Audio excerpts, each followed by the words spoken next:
일어나셔서 하나님 말씀을 봉독해 올리겠습니다. 하나님 말씀은 갈라디아서 3장 15절에서 22절의 말씀입니다.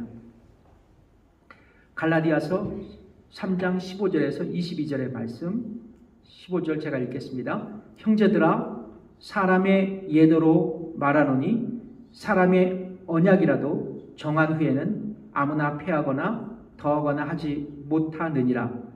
이 약속들은 아브라함과 그 자손에게 말씀하신 것인데 여럿을 가리켜 그 자손들이라 하지 아니하시고 오직 하나를 가리켜 내 자손이라 하셨으니 곧 그리스도라. 내가 이것을 말하노니 하나님의 미리 정하신 언약을 430년 후에 생긴 율법이 없이 하지 못하여 그 약속을 헛되게 하지 못하리라. 만일 그 율법이 율법에서 난 것이면 약속에서 난 것이 아니니라. 그러나 하나님이 약속으로 말미암아 아브라함에게 은혜로 주신 것이라. 그런즉 율법은 무엇이냐? 범법함을 인하여 더한 것이라. 천사들로 말미암아 중보의 손을 빌어 베푸신 것인데 약속하신 자손이 오시기까지 있을 것이라. 중보는 한편만 위한 자가 아니니 오직 하나님은 하나이시니라. 그러면 율법이 하나님의 약속을 거스리느냐? 결코 그럴 수 없느니라. 만일 능히 살게 하는 율법을 주셨다면 의가 반드시 율법으로 말미암았으리라. 그러나 성경이 모든 것을 죄 아래 가두었으니 이는 예수 그리스도를 믿음으로 말미암은 약속을 믿는 자들에게 주려 함이니라. 아멘. 앉으십시오. 오늘 갈라디아서 강의 7번째입니다. 율법과 언약이라는 제목으로 여러분과 함께 말씀을 나누겠습니다. 우리는 이 갈라디아서를 가지고 말씀을 서로 나누고 있습니다. 그리고 몇 주간 함께 나눈 갈라디아서 강해를 통해서 이신칭의의 복음을 듣고 우리는 이해하게 되었습니다. 그러니까 사람이 어떻게 거룩하신 하나님 앞에 의롭게 여겨지고 구원받을 수 있게 되었는가에 대한 복음의 정수를 들었습니다. 여러분, 다시 정리해 말씀드리겠습니다. 왜냐하면 이것은 우리에게 굉장히 중요한 주의 복음이기 때문에 그렇습니다. 여러분, 우리가 하나님 앞에 의롭게 여겨진 것은 율법을 지켜서가 아닙니다. 우리의 경건한 종교 활동과 생활을 통해서도 아닙니다. 인간의 선한 양심과 선한 행동을 통해서도 아닙니다. 어려운 이웃을 돕는 자선 행위를 통해서도 아닙니다.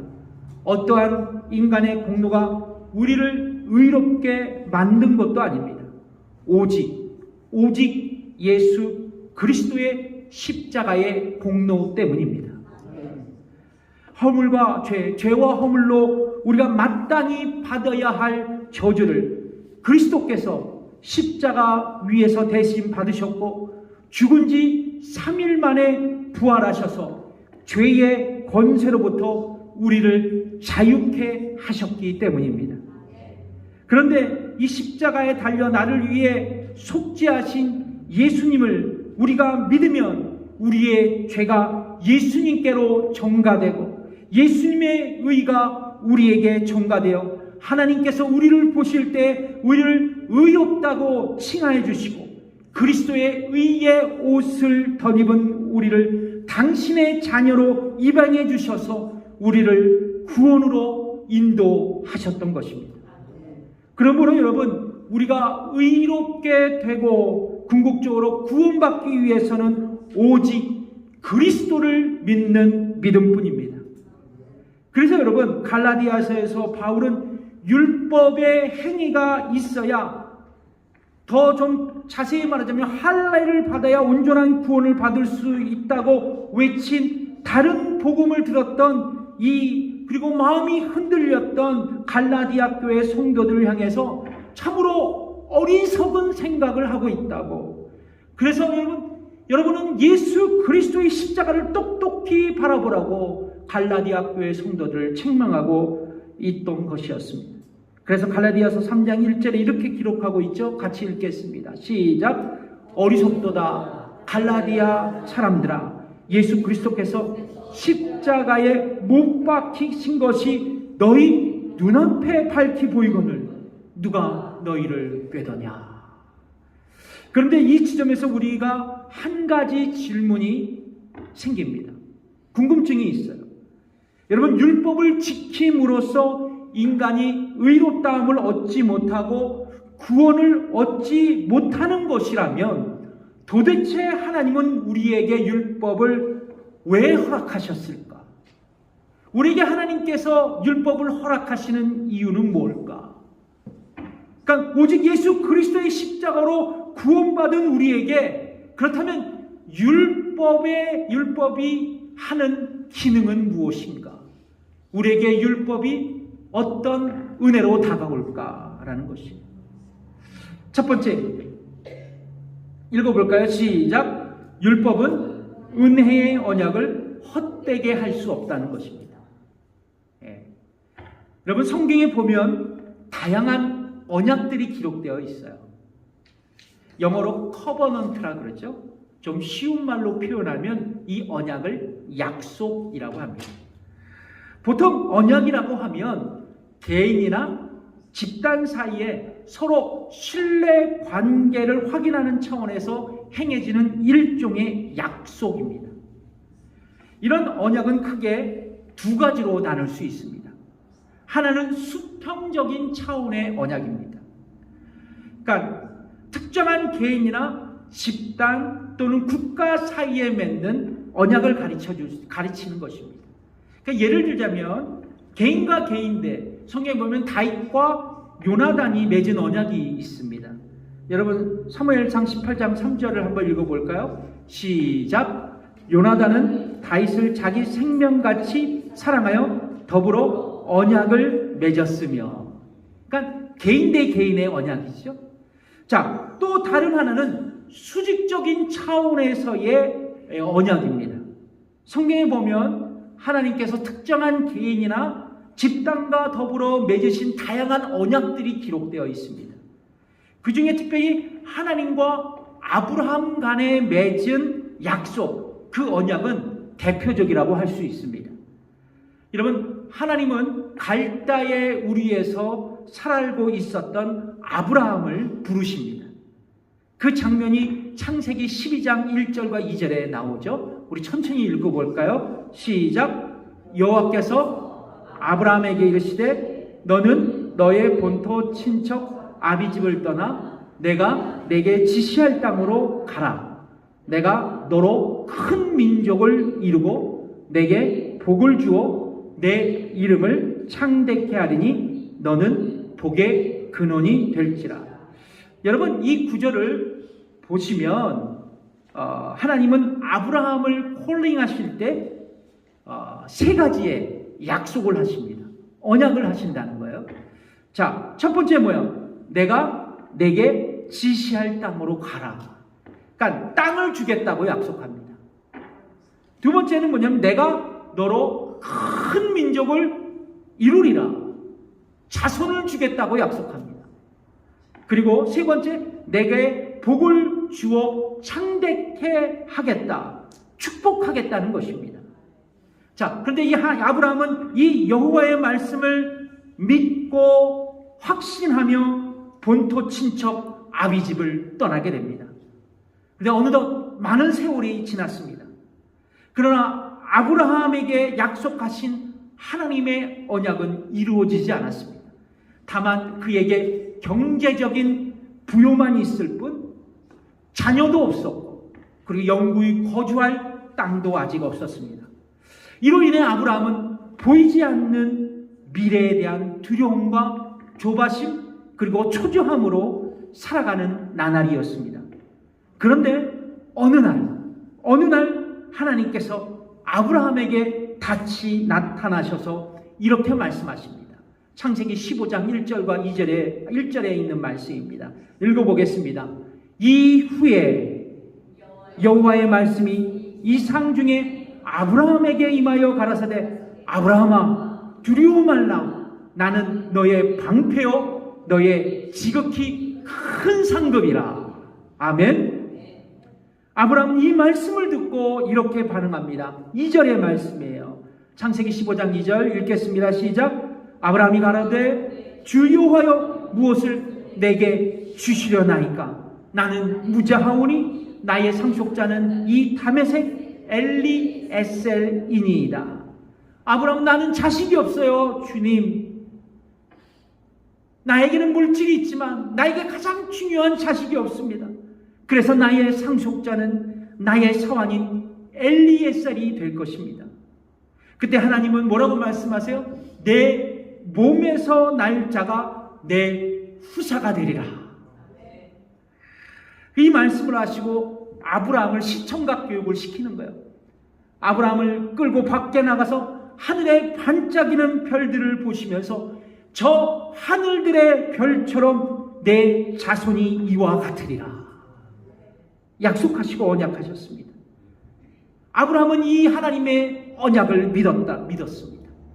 그리고 하나님의 언약을 믿은 이 아브라함에 대해서 하나님은 이러한 아브라함의 모습을 보시고 그를 이렇게 평가하셨습니다. 창세기 15장 6절의 말씀이시죠? 읽어보겠습니다. 시작. 아브라함이 여호와를 믿으니 여호와께서 이를 그의 의로 여기셨다고 말입니다. 그러니까 여기서 중요한 건 뭐예요? 여호와를 믿으니 그를 의로 여기셨다. 하나님은 아브라함에게 또 하나의 약속을 하십니다. 너에게 자손을 줄 뿐만 아니라 영구히 거할 땅을 주시겠다고 말입니다. 그게 창세기 15장 7절에 있는 말씀입니다. 읽어보겠습니다. 시작. 또 그에게 이르시되 나는 이 땅을 내게 주어 업을 삼게 하려고 너를 갈대아 우리에서 이끌어낸 여호와로라. 여러분, 이 언약의 말씀을 듣자 아브라함은 내가 이 땅을 차지하게 되리라는 것을 하나님 어떻게 증명할 수 있겠습니까? 나에게 계약서 좀 달라는 얘기예요. 이 말씀이 나의 이루어질지 안 이루어질지 하나님께서 증명해 보이라는 겁니다.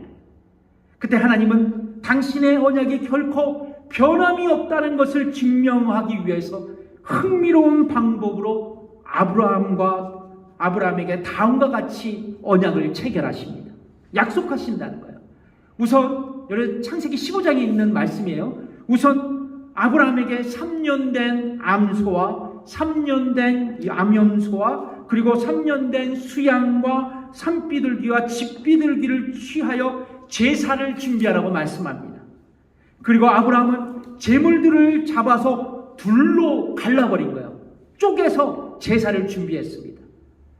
여러분, 참 지금 보면 이 회개망측한 방식의 제사죠. 근데 여러분, 이 제사는 아브라함 당시 언약을 체결하는 보편적인 방법이었어요. 만약 언약을 체결하는 당사자가 이 약속, 계약을 깨면 제물로 바쳐진 짐승들처럼 둘러 쪼개져서 죽임을 당할 것이라는 엄중한 경고의 메시지를 담아서 이 계약식을 하게 되었다는 것이죠.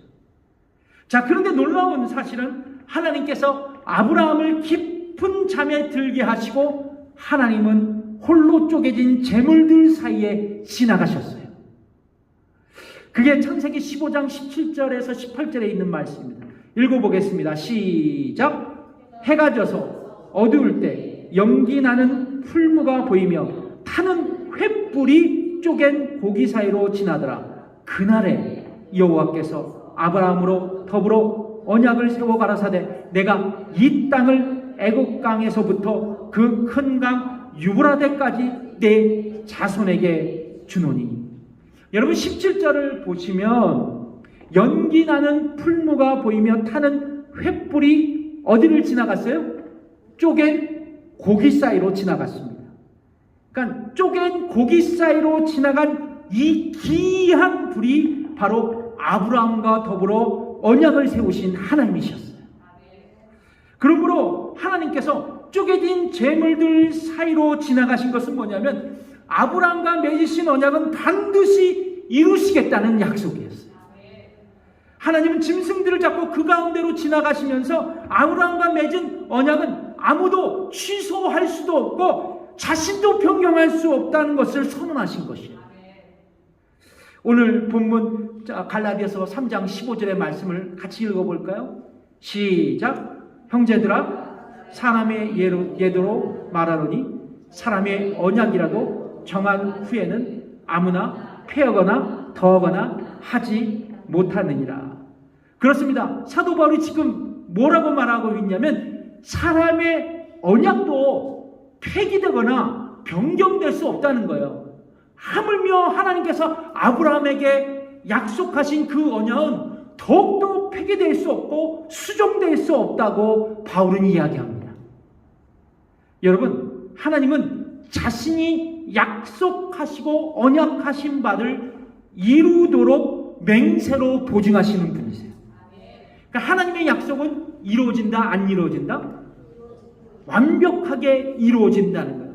그것도 하나님께서 맹세로 보증하셨어요. 그래 여러분, 히브리서 6장 17절에 유명한 말씀이 있지 않아요? 읽어보겠습니다. 시작. 하나님은 약속을 기업으로 받은 자들에게 그 뜻이 변치 아니함을 충분히 나타내시려고 그 일에 맹세로 보증하셨나니. 그러므로 하나님의 약속은 불변합니다. 반드시 이루어지는 거예요. 하나님의 약속은 반드시 이루어집니다.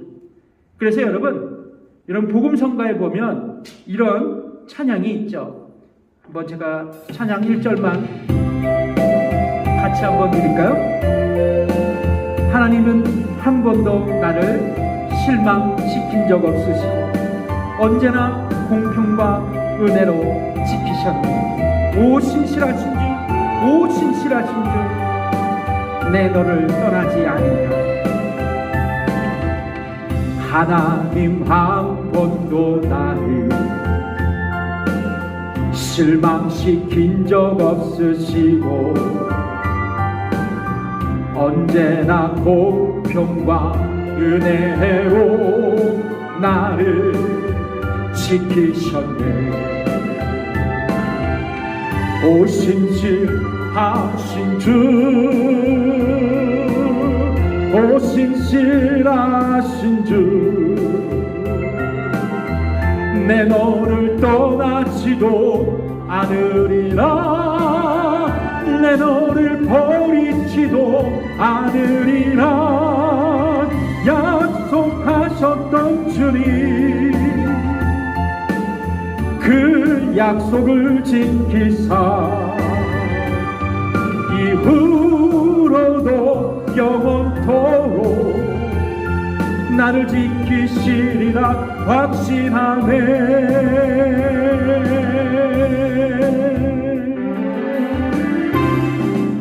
그렇습니다. 하나님은 약속을 이루시는 신실한 하나님이십니다. 그래서 여러분, 우리에게 큰 소망이 있는 겁니다. 큰 소망이 있는 거예요. 여러분, 여러분에게 하나님의 약속이 계십니까? 하나님께서 여러분을 향하여 약속한 것이 계십니까? 그렇다면 그 약속은 반드시 이루어집니다. 그래서 우리에게는 큰 소망입니다. 큰 소망입니다. 곧 이어서 오늘 본문 갈라디아서 3장 16절에서 사도 바울은 이 사실을 복음의 메시지로 적용하여 아브라함에게 약속하신 이 언약이 예수 그리스도에 의해 성취되었다고 말하고 있습니다. 이게 굉장히 오늘 중요한 말씀이에요. 한번 갈라디아서 3장 16절을 한번 볼까요? 제가 읽어드리겠습니다. 이 약속들은 아브라함과 그 자손에게 말씀하신 것인데 여럿을 가리켜 그 자손들이라 하지 아니하시고 오직 하나를 가리켜 내 자손이라 하셨으니 곧 그리스도라. 다시 한번 얘기해 드릴게요. 이 약속들은 아브라함과 그 자손에게 말씀하신 것인데 여럿을 가리켜 그 자손들이라 하지 아니하시고 오직 하나를 가리켜 내 자손이라 하셨으니 곧 그리스도라. 사도 바울은 하나님께서 아브라함과 언약을 맺으셨는데 그 언약의 축복을 그의 자손을 통해서 세상에 주신다고 말하고 있는 거예요. 근데 그 자손이 누구예요? 자손들이 아니에요. 그 자손이 누구예요? 바로 예수 그리스도를 통해서 아브라함에게 약속하신 그 언약이 성취된다는 것입니다. 그렇습니다. 아브라함은 하나님께서 말씀하신 변할 수 없는 그 언약의 말씀을 믿고 그가 하나님 앞에 의롭게 여겨졌습니다. 그 은혜의 언약이 예수 그리스도까지 이어졌다는 거예요. 그러니까 율법은 출애굽기 이후 가나안 땅에 들어가려던 이스라엘 백성들을 위해 만들어진 것이었어요. 그래서 가나안 땅에 들어가서도 하나님의 백성으로 살아가도록 법과 규정을 하나님께서 만들어 놓으신 것입니다. 그러니까 한시적이라는 것이에요. 그러나 여러분, 은혜의 언약은 시간과 장소를 초월하여 아브라함에서부터 예수로 이어지는 은혜의 언약인데, 그 오랜 시간을 거침에도 불구하고 이 언약은 구원의 언약으로 성취됐다는 거예요. 사도 바울은 아브라함이 예를 들으며 믿음으로 하나님 앞에 의롭게 여겨지고 구원받은 것은 어떠한 인간의 노력과 공로로 될 수가 없고 어떤 율법으로도 변결될 수 없다라는 것을 갈라디아 교회 성도들에게 레슨하고 있는 겁니다. 그래서 여러분, 사도 바울은 은혜의 언약이 율법보다 우월하다고, 더 위대한 하나님의 약속이라고 말하고 있는 거예요. 그것을 증거하기 위해서 오늘 본문 갈라디아서 3장 17절에서 아브라함과 체결한 은혜의 언약이 이루어진 그 제가 430년 뒤에 주어진 율법은 믿음으로 말미암아 의롭게 여겨진다는 이 복음을 헛되지 못하게 한다고 분명히 말하고 있습니다. 여러분 한번 보실까요? 갈라디아서 3장 17절 넘겨주실래요? 다 한 번 더 읽어보겠습니다. 시작. 내가 이것을 말하노니 하나님의 미리 정하신 언약을 430년 후에 생긴 율법이 없이 하지 못하여 그 약속을 헛되게 하지 못하리라. 그런데 이 지점에서 우리가 주목해야 할 영적인 진리가 있어요. 여러분, 우리가 누군가와 약속할 때 대부분은 조건적이에요. 잘 생각해 보세요. 누군가 약속할 때 항상 조건적인 게 있는 거예요. 언약할 때 내가 무엇을 하면 내가 뭐 해줄게. 여러분, 우리 가정에서 아이들을 키울 때 이런 일을 많이 하잖아요. 보통 이런 약속을 많이 하죠. 내가 뭐뭐 하면 아빠가 엄마가 이거 해줄게. 이렇듯 우리가 하는 언약은 대부분 조건적이라는 것이죠. 근데 하나님께서 아브라함에게 하신 언약, 약속은 무조건적인 약속이에요. 무조건적인 언약입니다. 여러분, 이 아브라함은요, 하나님 앞에 선택될 만한 아무런 의의가 없는 사람이었어요. 여러분, 아브라함은 갈대아 우리에서 우상을 만들어 생계를 이어가는 집안에서 태어난 사람이었거든요. 그래서 자연스럽게 우상을 섬기던 사람이었어요. 그런데 그에게 하나님은 다가오셔서 그에게 약속을 하셨다는 거예요. 언약을 하셨다는 거예요. 뿐만 아니라 창세기 15장에서 그와 언약을 맺으실 때도 하나님은 홀로 쪼개진 재물을 위를 옆을 곁을 지나가셨어요. 이것은 뭐냐면 하나님의 무조건적인 약속을 의미합니다. 함께 아브라함과 같이 가야 되잖아요. 계약자들이에요. 근데 하나님은 홀로 걸어가셨다는 건 내가 무조건적으로 너와 약속하겠다는 거예요. 그렇습니다. 우리가 하나님 앞에 의롭게 되고 구원받은 것은 내가 잘나서 나에게 공로가 있어서 내가 열심히 종교생활해서 내가 기도 많이 하고 성경 많이 읽고 교회에서 봉사 많이 해서가 아니라는 거예요. 예수 그리스도를 믿으면 하나님 앞에 의롭게 여지고 구원받는다는 이 변할 수 없는 은혜의 언약이 우리에게 있었기 때문입니다. 그러면 여러분, 우리에게는 어떠한 자랑거리도 없어요. 내가 예수를 오래 믿어서, 내가 교회를 오래 다녀서, 내가 교회 봉사를 많이 해서 우리는 자랑할 수가 없다는 거예요. 바울의 고백처럼 나의 나된 것은 하나님의 은혜. 우리가 한 것이 아무것도 없어요. 그래서 여러분, 내가 하나님 앞에 의롭게 되고 구원받은 것은 누구의 공로라? 예수 그리스도의 공로요, 하나님의 은혜라. 나에게는 아무런 자랑거리가 없다. 목사라도 장로라도 권사라도 나를 주장할 수가 없다는 거예요. 다 하나님의 은혜이기 때문에. 하나님은 왜 우리에게 율법을 허락하셨을까요? 자, 첫 번째는 율법은 은혜의 언약, 구원의 언약을 헛되게 할 수 없다는 거예요. 자, 두 번째, 율법은 내가 죄인인 것을 깨닫게 해주는 거예요. 율법은 나에게 내가 죄인이라는 것을 깨닫게 해줍니다. 사도 바울은 율법보다 언약이 우월하다는 것을 말한 뒤에 율법의 기능에 대해서 얘기하고 있어요. 율법이 왜 우리에게 필요한가 얘기하고 있습니다. 갈라디아서 3장 19절의 말씀인데요. 같이 읽어볼까요? 읽어보겠습니다. 자, 한 개 더 넘어와 주실래요? 예, 제가 읽어드릴게요. 그런즉 율법은 무엇이냐? 범법함을 인하여 더한 것이라. 천사들로 말미암아 중보의 손을 빌어 베푸신 것인데 약속하신 자손이 오시기까지 있을 것이라. 다시 한번 말씀드릴게요. 그런즉 율법은 무엇이냐? 범법함을 인하여 더한 것이라. 천사들로 말미암아 중보의 손을 빌어 베푸신 것인데 약속하신 자손이 오시기까지 있을 것이라. 여러분, 이 구절에서 율법은 무엇이냐? 범법함을 인하여 더한 것이라고 말씀합니다. 여러분, 그러니까 율법은 죄성을 가진 인간을 규제하기 위한 하나님의 방법이었어요. 여러분, 그러니까 율법은 죄성을 가진 인간을 성화시키려는 하나님의 법이었다는 거예요. 그래요, 여러분 계속 말씀드리지만 우리는 아담으로부터 전가받은 타락한 본성을 가지고 태어난 우리이기에 하나님께서 제정하신 율법을 완전히 지킬 수가 없어요. 하나님을 만족시킬 만한 어떠한 선도 우리가 행할 수 없다는 거예요. 그래서 여러분, 율법은 내가 죄인이고 나에게 어떠한 선도 있지 않는다는 것을 나에게 깨닫게 해주는 겁니다.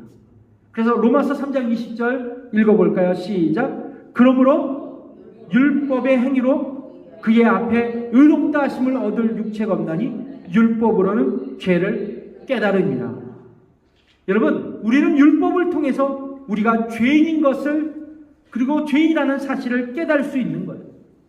그러니까 뭐예요? 내가 구원받고 하나님의 자녀로 살아가지만 구원에 합당한 삶을 살아가지 못하는 나의 모습을 보면서 내가 죄인이구나, 내가 연약한 인간이라고 깨달을 수 있는 거예요. 여러분, 이 지점에서 놀라운 은혜를 한 가지 발견할 수 있습니다. 여러분, 율법은요, 구원에 있어서 아무런 효력이 없습니다. 그러나 이 율법은요, 구원의 촉매자가 될 수 있어요. 촉매제가 될 수 있는 거예요. 마중물이 될 수 있다는 거죠. 그러니까 율법을 완전히 지킬 수 없는 자신의 모습을 직시하면서 내가 하나님 앞에 설 수 없는 죄인이었고 어떠한 선도 행하지 못하는 무능한 존재이기에 내 힘과 능력으로는 결코 하나님 앞에 의롭게 될 수 없고 구원받을 수 없다는 것을 깨달아서 오직 예수 그리스도의 십자가만 의지할 수 있도록 율법은 우리를 인도할 수 있다는 거예요. 뿐만 아니에요. 하나님의 은혜로 예수 십자가의 공로로 구원받은 것이 우리에게 얼마나 소중한 축복인지를 알려주는 역할을 하는 것이 바로 율법이에요. 그러면 여러분, 우리가 율법 아래서 죄인이라는 것을 깨달을 때 우리는 아무런 공로 없이 하나님 앞에 의롭게 여겨지고 구원받게 된 것에 오히려 감사하며 감격하며 예수 그리스도의 십자가만 자랑할 수 있다는 것입니다. 그래서 우리는 하나님 앞에 자랑할 것이 없어요. 하나님 앞에 내가 잘났다고도 할 수 없습니다. 교회를 다닌 지 오래되었고 직분이 있고 내가 교회의 중요한 일꾼이라고도 자랑할 수 없어요. 왜냐하면 우리 모두는 하나님 앞에 형편없는 죄인이었기 때문이에요. 그래서 여러분, 종교개혁자 마틴 루터는 그리스도인을 뭐라고 정의하는지 아십니까? 의인인 동시에 죄인이라고 말하고 있어요. 그렇습니다. 우리는 본질상 의인이 아닙니다. 그러나 나의 죄와 허물을 대신해서 십자가에 죽으신 예수님의 의가 나에게 덧입혀져서 나는 하나님 앞에 의롭다고 여겨진 것입니다. 그래서 율법이 우리에게 하나님 앞에 내가 죄인인 것을 깨닫게 해줄 때 믿음으로 말미암아 의롭게 되고 구원받게 된다는 복음이 얼마나 놀라운 하나님의 은혜이며 얼마나 하나님의 큰 사랑인 것을 알게 되는 거예요. 그래서 더욱더 은혜의 복음을 소중하게 생각하고 붙들게 되는 것입니다.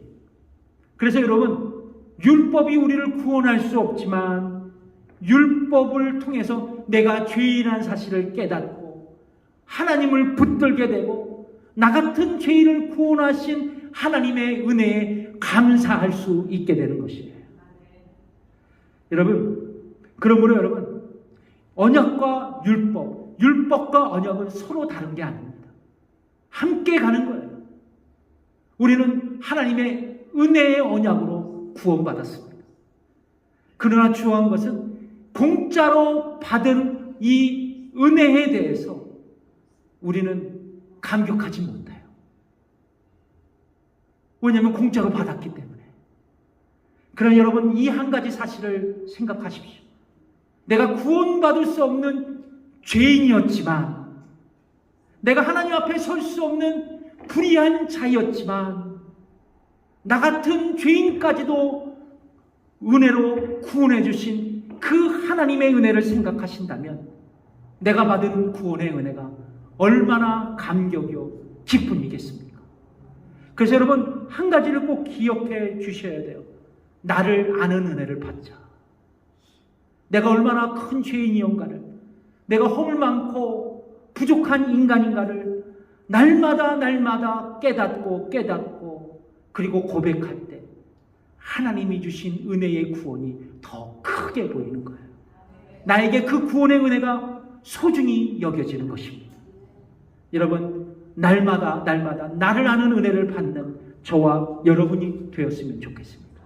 기도하겠습니다. 하나님 아버지, 감사합니다.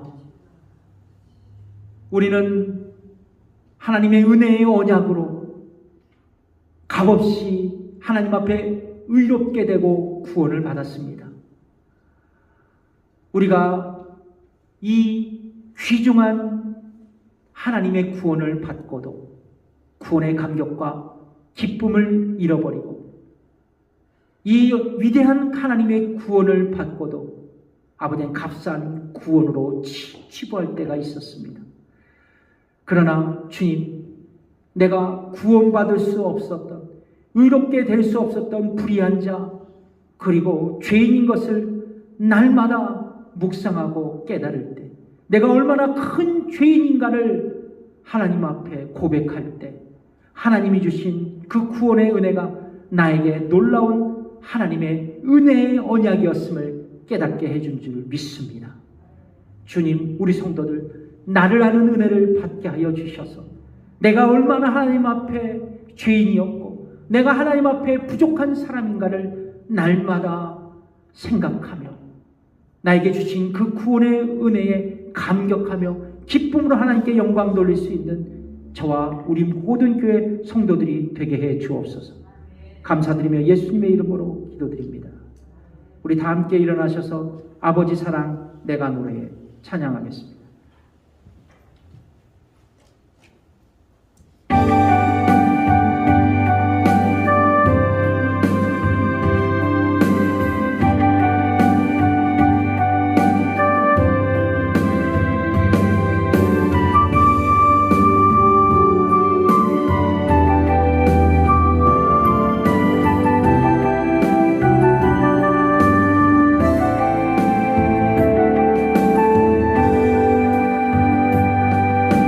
아버지 사랑 내가 노래해, 아버지 은혜 내가 노래해. 그 사랑 변함없으시 거짓 없으시 성실하신 그 사랑, 상한 갈대 꺾지 않으시고 꺼져가는 등불 끄지 않는 그 사랑 변함없으시 거짓 없으시 성실하신 그 사랑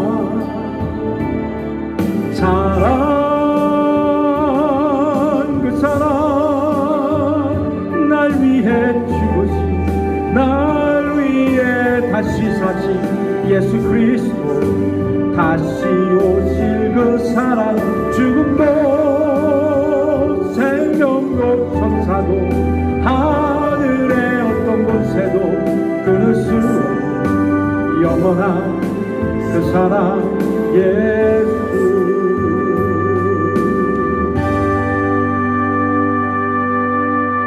이제는 우리 주 예수 그리스도의 은혜와 하나님의 원하신 사랑과 성령님의 감화 교통 역사하심이 오늘 예배드리고 돌아가는 성도들과 저들의 가정과 일터 위에 지금부터 영원까지 함께 하시기를 간절히 축원하옵나이다.